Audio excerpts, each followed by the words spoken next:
Dear students, today we are going to continue with the lesson A Deed of Bravery written by Jim Corbett. In the previous session, we had seen the first part of this lesson. So, this session is going to be the continuation of the last session. In the last session, we had seen that the two characters, Hariya and Narva, who are the best friends and consider themselves to be like brothers, and they were by profession basket makers. And when they were returning, they had to cross the jungle, which was also a footpath for the tigers as well. Now, when they were crossing the jungle, Narva was attacked by the tiger, and Hariya, by his courage and presence of mind, he somehow rescues Narva and he takes him to Nalini village. So, till this part we had seen in the first part of the lesson. Now, to continue with, it was found that in spite of the folded sheet, the tiger had crushed the bones of the right shoulder of Narva. Now, this they could find out after Hariya took Narva to Nalini village, and there, when he was to be treated, they found that his bones were really crushed by the tiger. The tiger attacked him brutally, gashed his teeth, and exposed the bones on the right side of the chest and back. So it was a severe wound for Narva, and it was very serious condition, and it was very difficult for him to survive. The four canine teeth of the tiger pierced 8 folds of the folded sheet and met in Narva's chest and caused a lethal wound. So it was very severe wound, and because of that wound, the condition of Narva was he may not survive. The forest guard and the people of Nalini could not do anything for Narva. So Hariya had to hire a pack pony which costed him 2 rupees in order to take Narva to Kaladhungi. The distance was 8 miles, but Hariya feared to face the tiger for one more time. So if they had to go back to Kaladhungi, they had to cross the village, the jungle again. But if they had to cross through the jungle, then there was all the danger of encountering the attack of the tiger again. So what Hariya does is he took a roundabout route through Musabanga village, adding 10 miles to their distance. Now it's not just the distance which was added, but the painful journey for Narva was extended little more.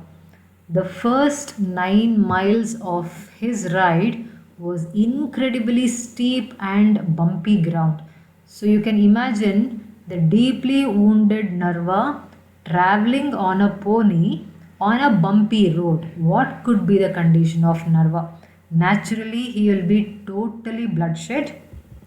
So when Narva reached the cottage, he was soaked in blood. Maggie, the nurse, saw Narva being held on the pony by Hariya. The case was very serious and could not be handled by her. So, what she does is she gave Narva a stiff dose of sal volatile to avoid the faintness and made a sling for his arm. Now she tore up the bedsheet to be used for bandages. Now because there were no much arrangement and facilities to treat Narva, whatever was available, she could make use of that to give that kind of a temporary treatment and a kind of first aid. She wrote a note to the assistant surgeon in charge of Kaladungi Hospital begging him to attend to Narva immediately because it was a very serious case. If he was not attended to immediately, he may die any moment. So she writes a letter with a little more serious tone. So she gave the note to the head boy and sent him to the hospital along with the other two men. Now, when all this incident was happening, the author Jim Corbett was out for bird shooting with his friends that particular day. Now, the party of friends were spending their Christmas holiday at Kaladangi. Now, when he returned from his outing, he hears about this particular incident, and late evening, so Maggie was the one who gives all the information about what happened to Narva and explains the entire incident to Jim Corbett. So the next morning, he visits the hospital and he found out that a very young and very inexperienced doctor attended Narva. So it was very doubtful, and he was not very sure whether Narva can get any proper treatment in that hospital at the hands of a very inexperienced doctor. But, anyways, the doctor said that he had done all he could for Narva. Whatever possible by him, he had done it. Narva was discharged on the very day as he had little hope of recovery and there were no arrangements for inpatients. So the hospital really did not have much facilities to keep the patient and then treat him there and keeping them under observation and treating them. So this kind of arrangement was not available in the hospital. So for that reason, he was discharged the same day and he was sent back to his large communal hut which housed about 20 families. When the author visited the communal hut the next day, he found Narva lying in a corner on a bed of straw and leaves. So his condition was very pathetic and it was very disturbing to see Narva in that condition. So he felt that the place was the last place for a man in his terrible condition to be in. So it was not hygienic, it was not helpful for him to recover. So after noticing all this, Jim Corbett feels that some other arrangement should be done. So he also noticed that his wounds were showing signs of getting septic. So if Narva is left in the communal hut in that condition, his wounds may get septic, it may become more serious, and because of that septic wounds he may die. So the hut was also not very hygienic place, it was noisy and not really hygienic. So but Narva laid in a corner for a week, at times raving in high fever, at times in a state of coma. So how much ever possible, he laid there like a log in a corner. He was being watched over by his wife and his loyal brother-like friend Harya and by other friends also. But the author felt the need of opening up the septic wounds, draining and cleaning them to avoid the loss of life. So Jim Corbett felt that there should be a proper dressing which has to be done for the wounds. If it is not done, Narva may die.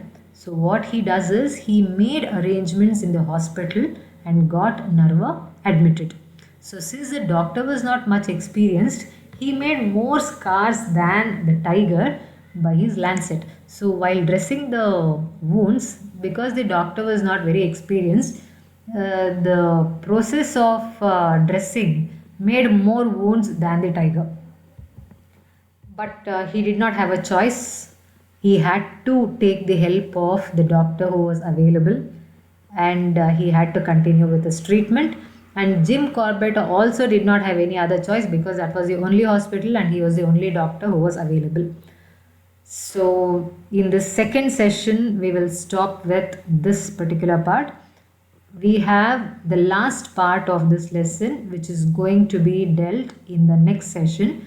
In the next session, which is going to be the last session of this lesson, we are going to see how Narva is going to be treated there and what happens to Narva and what is the role of Jim Corbett in the entire incident and how does he contribute to this particular incident we are going to see in the last part of the analysis of this lesson, and we are going to take it up in the next session. Thank you very much.